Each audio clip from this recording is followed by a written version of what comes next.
महात्मा उपासक डॉक्टर सोहनराज तातेड़ पुनरुत्थान और आत्मविज्ञान के बाद अब ला रहे हैं सनातन सत्य, जैसी दृष्टि वैसी सृष्टि, कुदरत, कुदरती रचना एवं कुदरत के कानून से शाश्वत सुख की प्राप्ति। लॉगिन करें www.drsohanrajtated.com, YouTube channel doctor Sohanraj Tated, play store से डाउनलोड करें mobile app doctor Sohanraj Tated.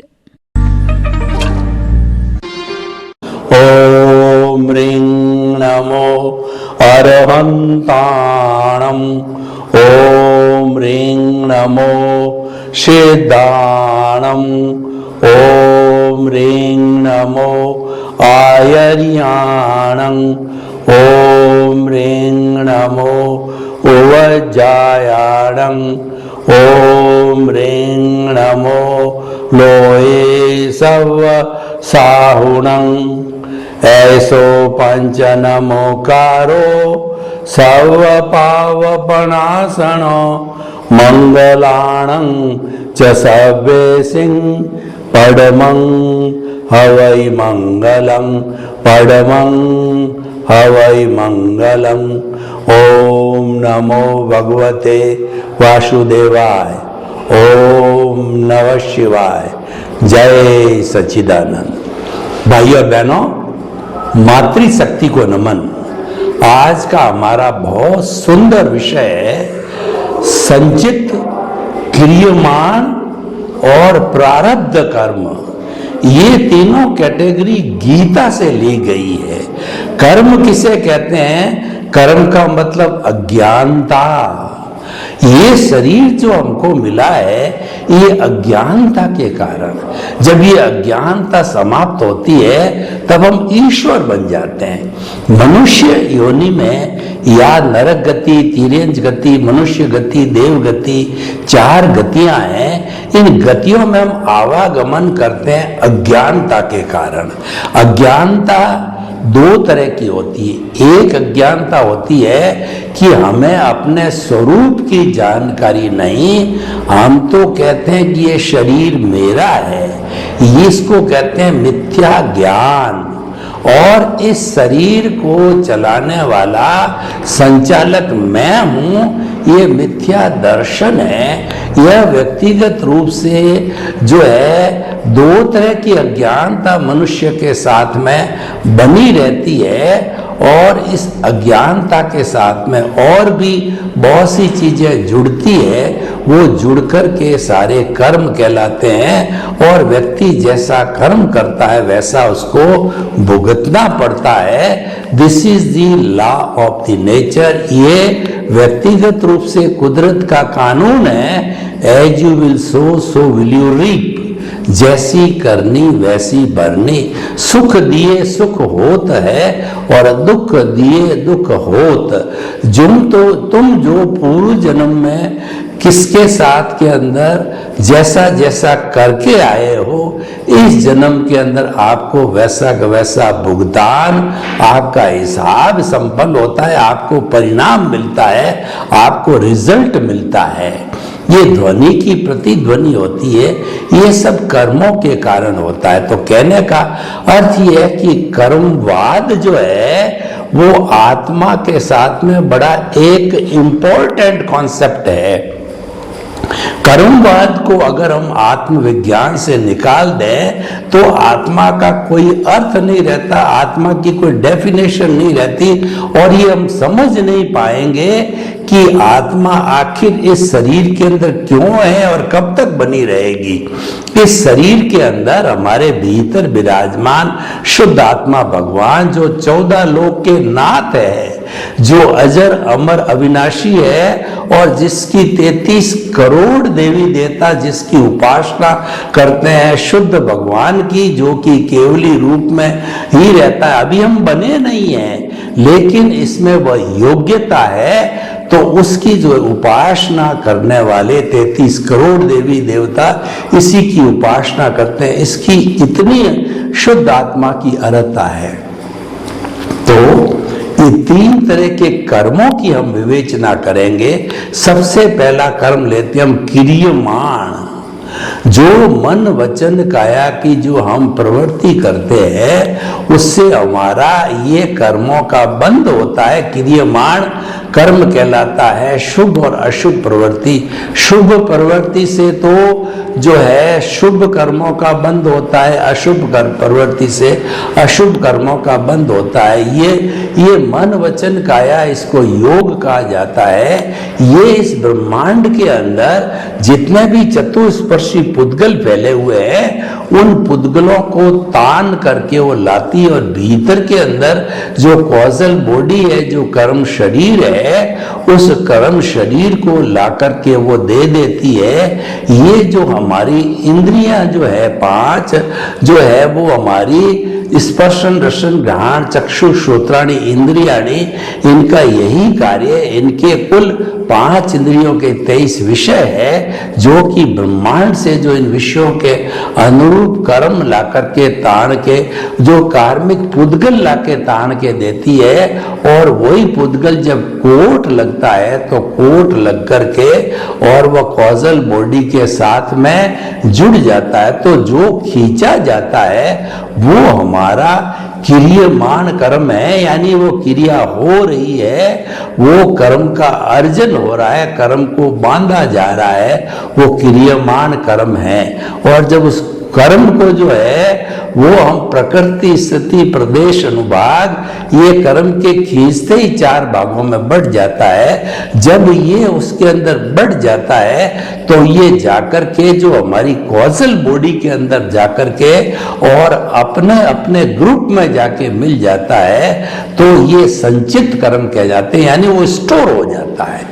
क्रियमाण तो किया जाता है, खींचा जाता है और फिर कोट लग करके और जब वो अपने सजातीय कर्मों के साथ मिल जाता है तो वो संचित कर्म कहा जाता है, वो पकने के लिए कहा जाता है। जैसे एक पौधा होता है तो पौधे पे फूल आते हैं, फूल के बाद में फल लगता है, तो फल लगना जब चालू हो जाता है तब वो पकने में अपना टाइम लगता है। जब वो टाइम पूरा हो जाता है तो पकने का जो पीरियड हो जाता है वह संचित कर्म कहलाता है। और जब वह फल पूरा पक जाता है तो पक करके खाने योग्य मधुर बन जाता है, तब वो प्रारब्ध और उदय होता है। यानी संचित कर्म का जितना प्रकृति स्थिति प्रदेश अनुभाग को समझना पड़ेगा। प्रकृति का तो अर्थ है जैन दर्शन के अनुसार मूल रूप से 8 कर्म होते हैं, 4 घाती होते हैं, 4 अघाती होते हैं। घाती कर्म होते हैं ज्ञानावर्णीय कर्म, दर्शनावर्णीय कर्म, मोहनीय कर्म और अंतराय कर्म। ज्ञानावर्णीय कर्म होता है ये चारों घाती कर्म आत्मा की घात करते हैं, और ज्ञानावर्णीय कर्म है हमारा आत्मा का जो केवल ज्ञान है उसका उदय नहीं होने देते हैं, उसको प्रकाश में नहीं आते हैं, उसको अवरोध करते हैं, उसको अंतराय में डालते हैं। ये ज्ञानावर्णीय कर्म है। और इस ज्ञानावर्णीय कर्म को आंख पर पट्टी के समान होता है, आंख पे पट्टी बंधी होती है तो हमको दिखाई नहीं देता है। तो हमारी आत्मा का गुण अनंत ज्ञान, केवल ज्ञान को अनंत ज्ञान कहते हैं। यहाँ अनंत का अर्थ क्वालिटी से है, क्वांटिटी से नहीं है। अनंत का तो कोई क्वांटिटी का कोई एंड ही नहीं होती, ये क्वालिटी वाचक है। तो वो हमारा जो केवल ज्ञान जो क्वालिटी वाचक है उसको होने नहीं देता ज्ञानावर्णीय कर्म। और ज्ञानावर्णीय कर्म के बंधने का कारण है कि जितनी भी ज्ञान की एक्टिविटी होती है हमारे जो है कहना चाहिए कि जो अरिहंत सिद्ध आचार्य साधु और उपाध्याय ये जो ज्ञानी पुरुष होते हैं इनको ज्ञानी पुरुषों को सद्गुरुओं को जो है हम किसी भी तरह की तिरस्कार करते हैं, इनका अनादर करते हैं, इनके प्रति श्रद्धा नहीं रखते हैं, तो ज्ञानावर्णीय कर्म का बंध होता है।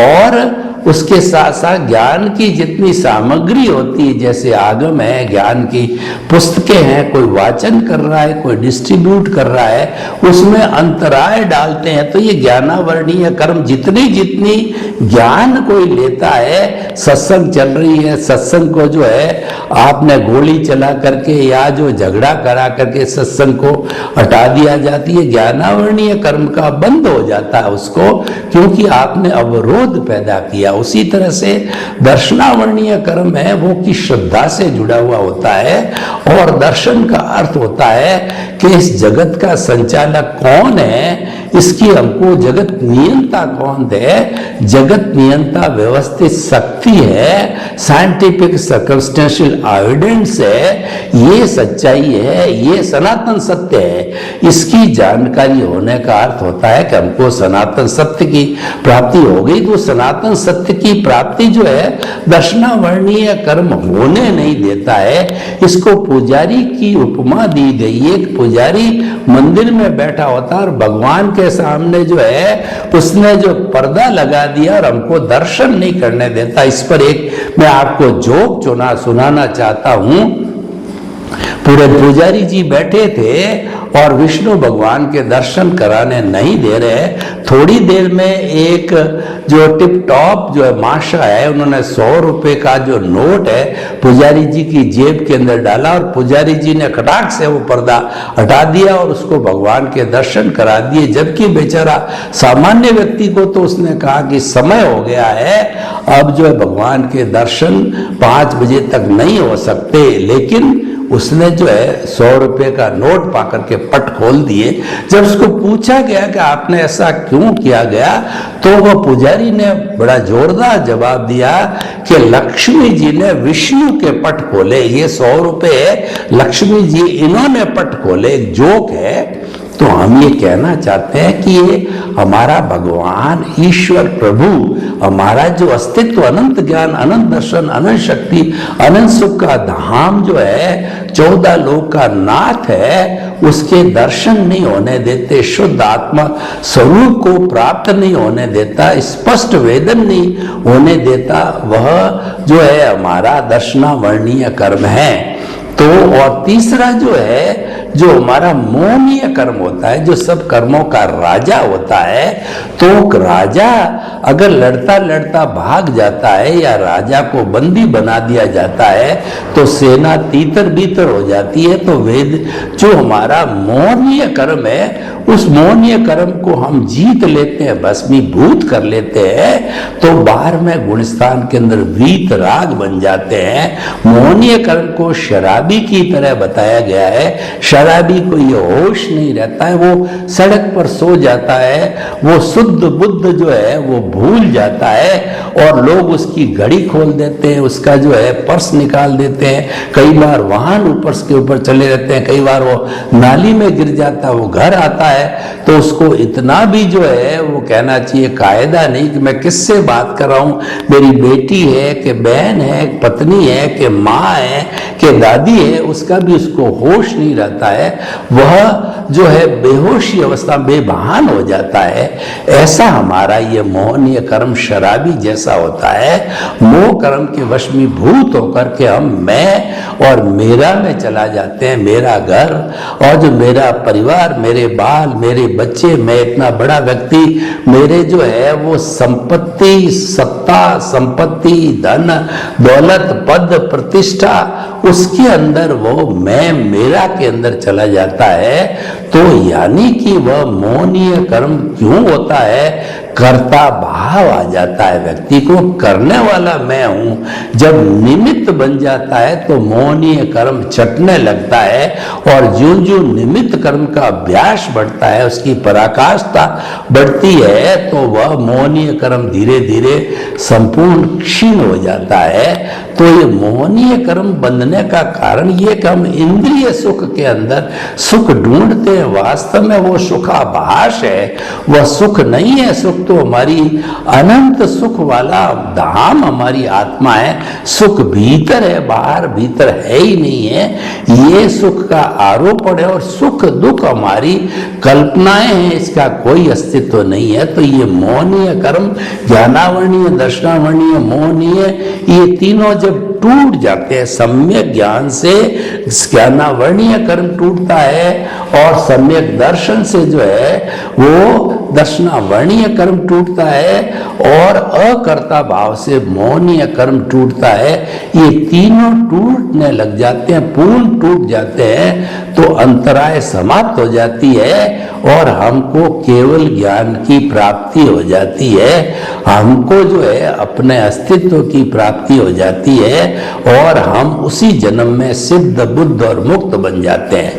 तो भाइयों बहनों, आपको मैं ये कह रहा था कि ये सारे भीतर पक करके ये संचित कर्म करते हैं। और फिर तीसरा जो है वह उदय और प्रारब्ध है, यानी प्रकृति, स्थिति, प्रदेश, अनुभाग। जब कर्म बनता है तो उसकी प्रकृति, 8 मूल कर्म जो है उसकी प्रकृति होती है। स्थिति मतलब ये कितने वर्ष तक जो है कर्म शरीर कॉजल बॉडी में रहेगा या आत्मा के साथ में रहेगा, ये स्थिति होती है। प्रदेश उसकी क्वांटिटी, कालाणु बोलते हैं कर्म के कितने कितने जो है कर्मों के परमाणु जो है पौद्गलिक चतुस्पर्शी है, वो कितने कर्म परमाणु हैं। और चौथा है उसका रस है, इंटेंशन है, उसका जो है इंटेंसिटी और रस है, वो किस परिणाम से जो है वो आभास कराएगा, कैसा सुख दुख की अनुभूति देगा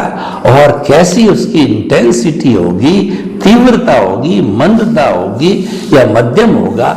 तो ये सारा जो है हमारा उदय और प्रारब्ध के अधीन होता है। उदय प्रारब्ध होता है वो मन वचन काया तथा उससे जुड़ी हुई अवस्थाओं से उदय प्रारब्ध होता है। और अवस्था का अर्थ ही होता है वो स्थायी है, टेम्परेरी है, वो नाशवान है, वो आने वाली है, जाने वाली अवस्था बदलती रहती है। हम जो है सबसे पहले जन्मे थे, उसके बाद में बालक बने, बालक के बाद हम किशोर बने, किशोर के बाद युवा बने, युवा के बाद में प्रौढ़ बने, प्रौढ़ के बाद में वृद्ध बने और एक समय ऐसा आता है कि हमारा आयुष्य समाप्त होने पर हम राम नाम सत होके चले भी जाते हैं। तो भाइयों बहनों, ये सारा उदय प्रारब्ध और ऐसा कहा जाता है ये शरीर पिछले जन्म के कर्म के भुगतान के लिए मिला है। बस इस शरीर का यही फंक्शन है, इस शरीर का यही रोल है, यही शरीर का यही कार्य है। तो इसीलिए हमारे को इस शरीर को इस रूप के अंदर ही देखना चाहिए। और ये मन वचन काया की जितनी भी अवस्थाएं हैं ये कुदरत के अधीन होती है, कुदरत उसका संचालन करती है। कैसे कुदरत के अधीन आती मैं आपको बताना चाहता हूँ। इस जन्म के में मेरा नाम सोहन राज है, पूर्व जन्म के अंदर मेरा नाम यशवंत राज था। मान लीजिए उस यशवंत राज ने जैसे जैसे प्रतिष्ठित आत्मा के अंदर कॉज डाले, एक कॉज को हम कॉज कहते हैं और कई कॉज जब इकट्ठे हो गए तो बंच ऑफ द कॉजेस कहलाते हैं। उससे कॉजल बॉडी बनी और उस कॉजल बॉडी को मान लीजिए कि 3 घंटे का पेपर था पिछले जन्म का, रूपक के रूप में वो 3 घंटे का पेपर हम देने लगे तो हमने 2.5 घंटे में ही सारे क्वेश्चन सॉल्व कर दिए। अब हमारे पास में आधा घंटा का समय है तो हमने देखा कि इसको और अच्छी तरह से देख लें ताकि परसेंटेज अच्छी बन जावे। तो हमने उसमें से कुछ एडिशन किया, कुछ डिलीशन किया, कुछ जोड़ा, कुछ जो है हटाया, यूं करके परसेंटेज को अच्छा बना के 3 घंटे पूरे हुए। घंटी बजी, घंटी बजने का मतलब हमारा आयुष्य संपन्न हुआ और डॉक्टर ने कहा नाउ ही इज डेड। तो हमारी आंसर सीट तुरंत कुदरत के पास चली गई। कुदरत ने सारा जो है अधिकार अपने हाथ में ले लिया, संचालन अपने हाथ में ले लिया और उसी कुदरत की कृपा से हम जो है दूसरे माँ की गर्भ के अंदर पिता का शुक्राणु और माता का अंडज मिलकर के एम्ब्रियो हम बने, भ्रूण बने और जो है वो वो 9 महीने के बाद में फिर बड़ा हुआ। सब किसने किया? ये सब संचालन कुदरत ने किया। और कुदरत कहती है कि मैं समस्त जो है जीवित प्राणियों का जन्म देने वाली, भरण पोषण करने वाली और उनका हर तरह का निर्माण करने वाली, यानी इस जो है वो ब्रह्मांड का, इस कुदरत का जो है क्रिएटर, ऑपरेटर और डिस्ट्रॉयर है वह कुदरत स्वयं ही है। और कुदरत है वो व्यवस्थित शक्ति है और कर्ता व्यवस्थित शक्ति है। कुदरत ने किसी को कर्ता बनने की कोई भी न तो जो है परमिशन दी है, न पावर ऑफ अटॉर्नी दी है। तो हमें स्वयं को अकर्ता समझना और दुनिया के किसी भी प्राणी को जो है हमें कर्ता नहीं बन के अकर्ता समझना चाहिए। तो जब हम अकर्ता समझते जाते हैं तो अकर्ता समझने के साथ साथ में हमारी भावना में, हमारी सोच में परिवर्तन आता है कि हम जगत के हर प्राणी को निमित्त, निर्दोष, अकर्ता और शुद्ध आत्मा मान लेते हैं कि वो अकर्ता होने का निमित्त तो है ही, लेकिन वो निर्दोष है क्योंकि दोष उसका है ही नहीं। पूरी सृष्टि जो है, ये पूरा ब्रह्मांड भीतर आगे दोष होता है।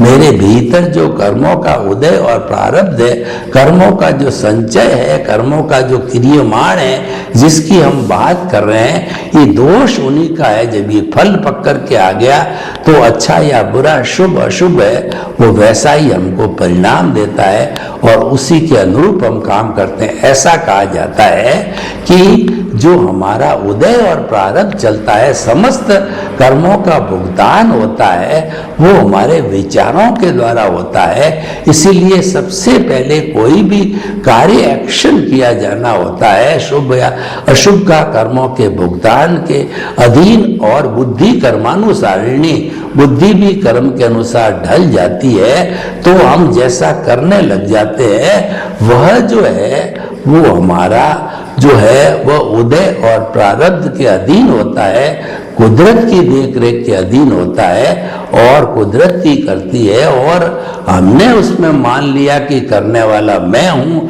शरीर का संचालक मैं हूँ, कर्ता बन गए।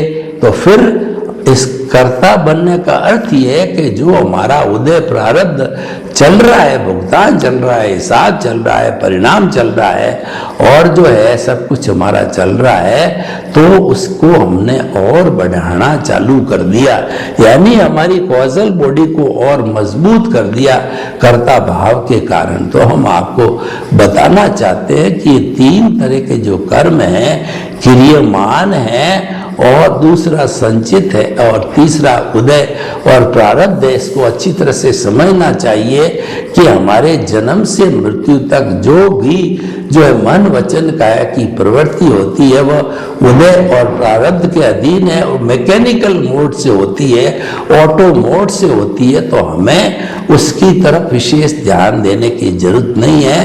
मन वचन काया तथा उससे जुड़ी हुई हर अवस्था मात्र से हमको मुक्त रहना चाहिए, यानी मन वचन काया से मुक्त। मैं ऐसा शुद्ध आत्मा हूँ, हमारे को कुछ करना है वो शुद्ध आत्मा का हमारे विजन में, चिंतन को बिठाना है। और जो कुछ भी हमारा ये भुगतान चल रहा है, कोई भी हमको गाली दे रहा है, कोई हमारा सम्मान कर रहा है, कोई जो है हमारे को कुछ तिरस्कार कर रहा है, ये जो कुछ भी चल रहा है ये हमारा उदय और प्रारब्ध के अनुसार, वो कुदरत के संचालन के अनुसार और कुदरती रचना के अनुसार चल रहा है। तो ये मेरी कोई रिस्पॉन्सिबिलिटी नहीं है क्योंकि मैं तो करता हूँ ही नहीं। करता तो कुदरत जो मालिक होगा उसी का ही घाटा नफसाना होता है, मुनीम का नहीं होता है। जब हमने सरेंडर करके और अलग कर दिया, अकर्ता बन गए, तो उसके बाद में इस मन वचन काया की जो प्रवृत्ति होती है उसकी मालिक कुदरत हो गई, तो उसके परिणाम भी कुदरत को मिलेंगे, यानी हमारे पे कोई प्रभाव डालने वाले नहीं होते हैं। वो तो मात्र बर्फ की शिला की तरह डिस्चार्ज चलता रहता है। डिस्चार्ज बर्फ की शिला ऑटो मोड से जो है पिघलती रहती है, तो वह जो डिस्चार्ज मोड कहलाता है। तो भाई और बहनों, हम आपको बताना चाहते हैं कि ये कर्मों की 3 कैटेगरी को हमें अच्छी तरह से समझना चाहिए, और जब ये 3 कैटेगरी समझ में आ जाती है तो हम तुरंत ही व्यवहार और निश्चय को अलग मानने लग जाते हैं। हम ज्ञाता दृष्टा बन जाते हैं कि जो कुछ भी ये चल रहा है ये कुदरती रचना है, उसको हम कुदरती रचना के रूप में देखते हैं। कुदरती रचना से रूप में देखने का मतलब ये हुआ कि जो हम मन वचन काया से मुक्त हो जाते हैं, और मुक्त होने की अवस्था में हमारी कोई जिम्मेवारी नहीं होती, हमारे कॉजल बॉडी का निर्माण नहीं होता, नए कॉजेज नहीं पड़ते हैं। तो इससे जो है हमारा नए कॉजेज न बनने के कारण हमारे अगले भवों की संख्या सीमित हो जाती है। और ऐसा बताया जाता है कि एक बार जब ज्ञान अच्छी तरह से हो जाता है तो व्यक्ति जो है उस ज्ञान को प्राप्त करके और अपना सम्यक ज्ञान, सम्यक दर्शन है जो कि उसने विजन में बिठा रखा है, दृष्टि विज्ञान में बिठा रखा है, उसकी वो मैच्योरिटी की तरफ पुरुषार्थ करता रहता है, वो रियल पुरुषार्थ कहलाता है। इसलिए मोक्ष का जितना कार्यक्रम है, अध्यात्म विज्ञान का जो आधार है वो दृष्टि पर आधारित होता है, क्रिया पर आधारित नहीं है। दूसरे शब्दों में हम कहना चाहते हैं कि क्रिया में मोक्ष नहीं है, मोक्ष तो जो है हमारे भावों में है, मोक्ष हमारी दृष्टि के अंदर है, मोक्ष हमारे आर्ट ऑफ द विजन में, मोक्ष हमारे सम्यक ज्ञान दर्शन को मैच्योर करने में है। सर्वे भवन्तु सुखिनः, सर्वे सन्तु निरामया, लोक के सब जीवों को सुख मिले, शांति मिले, आनंद मिले, प्रेम मिले, सौहार्द मिले, और सभी जो है अपनी सम्यक दर्शन, सम्यक ज्ञान की साधना करते करते, कॉजल बॉडी को कम करते करते सभी सिद्ध बुद्ध मुक्त बने। आपके प्रति मंगल भावना। महात्मा उपासक डॉक्टर सोहनराज तातेड़ पुनरुत्थान और आत्मविज्ञान के बाद अब ला रहे हैं सनातन सत्य, जैसी दृष्टि वैसी सृष्टि, कुदरत, कुदरती रचना एवं कुदरत के कानून से शाश्वत सुख की प्राप्ति। लॉग इन करें www.drsohanrajtated.com, YouTube channel doctor Sohanraj Tated, play store से डाउनलोड करें mobile app doctor Sohanraj Tated.